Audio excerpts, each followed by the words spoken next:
السلام عليكم. تعرف ان مفيش متونس بيتعب؟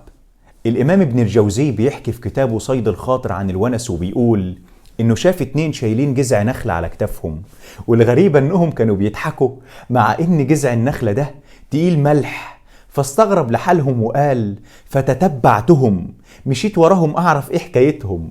فلقاهم بيغنوا، واحد يقول جملة والتاني ساكت، وبعدين التاني يقول جملة ويرددوها سوا.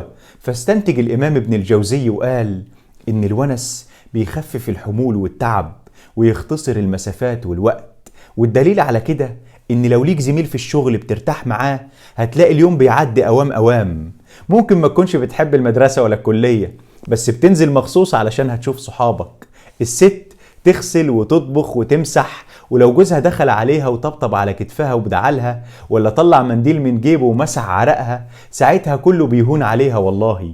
الابن لو ابوه دخل عليه بكوباية الشاي وهو مبتسم في وشه وحسسه انه مآمن بيه، بيبقى هاين عليه ياكل الكتب اكل. اللمة والطبطبة والحضن على غفلة والضحكة الحلوة والقعدة الرايقة وضحكتك وانت ضامم رجليك على بعض ومتونس باللي بيتكلم ومش عاوزه يسكت من كتر ما انت مبسوط بكلامه، كل ده تهوين من نوع تاني، ونس بيضيف للحياة طعم حلو وبينزع منها المرار.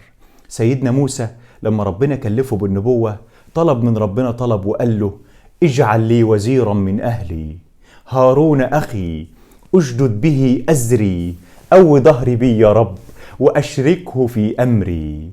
أنسونا ونسونا يا جماعة، بنضعف من غيركم مهما شفتونا جامدين، وبنفتقد غيابكم خليكوا قريبين.